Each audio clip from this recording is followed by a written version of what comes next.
A lot here. We would love to carry on with understanding how we merge science with religion and mysticism. Well, what precedes what? And definitely mysticism is preceding science by thousands of years. It's not only thousands of years of knowledge which we gather, and we can do it through Google, but it's rather wisdom of life. And so the inner psyche, the soul of a human being, is something that science and psychology, modern psychology, and I'm speaking as a PhD in astrophysics, a PhD in psychology, has not as found yet. We haven't found a soul within the person, because it's unseeable. We haven't found yet what the mystics know throughout the age, and that is wisdom. We haven't found, according to science yet, a direct connection through prayer and communion with God. Yes, quantum physics is slowly catching up in understanding that there is one infinite being in the universe, which is permeating the universe, which is generating all the energy. God is not energy. God is producing the energy, which is definitely a created form.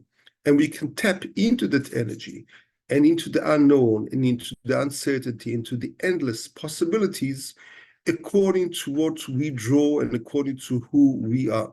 So all this is great and fun. However, if we have a father working with a child and everything that the child has is from his father, he gives them the clothes, he gives them the ability to drive from place to place, to travel. He gives him the food, he provides for all his needs, he teaches him even language. And then we look at the child, and Charles brags and says, well, I'm very independent. I've got my own money, I've got my own clothes, I've got my own toys, I've got my own home, house, everything else.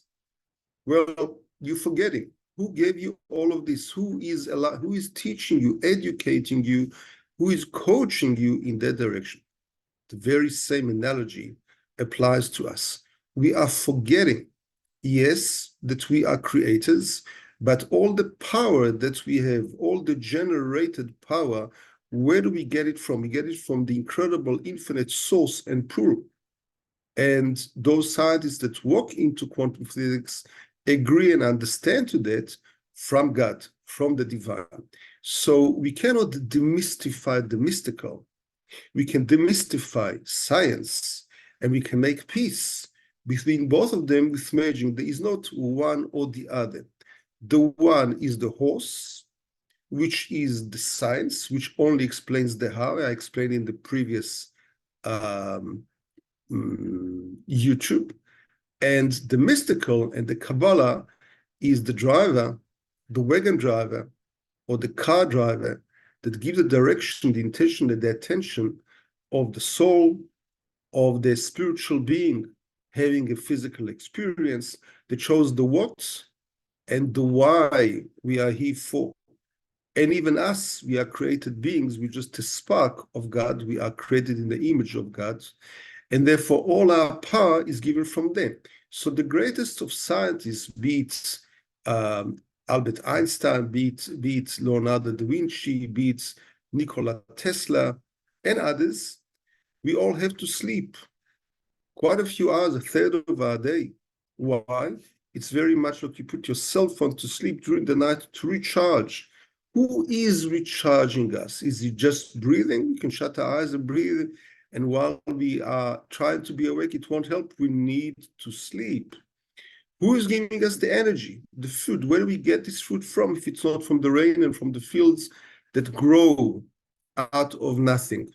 Yes, we sow, but the reaping happens by itself. I sow a seed and I get back a whole lot of wheat from which I make bread and others, but I only sow the seeds.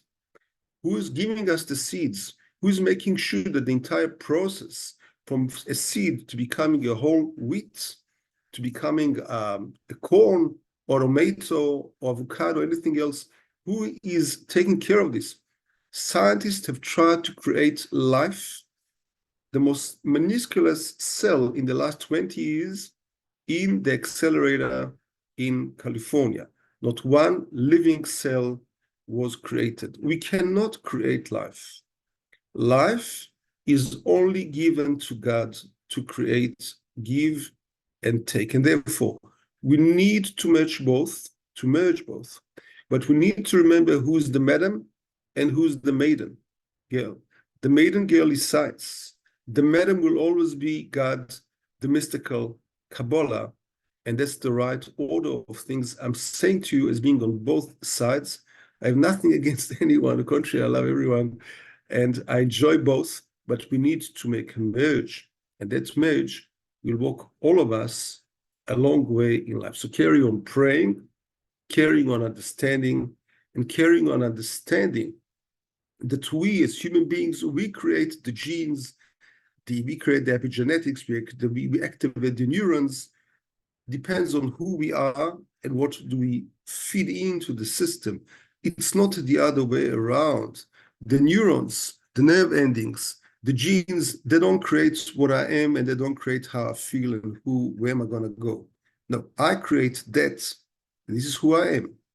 I'm a spiritual being having physical experience. I'm a living soul. I'm a psyche of a human being, mind, body, spirit, and soul. And after that will come all the science of how my body works, which is incredibly connected to who I am and is allowing me to manifest in this world. God bless you all, and we will speak to each other soon. If you have any questions about this or comments which are positive and constructive, DM me. Have a great day.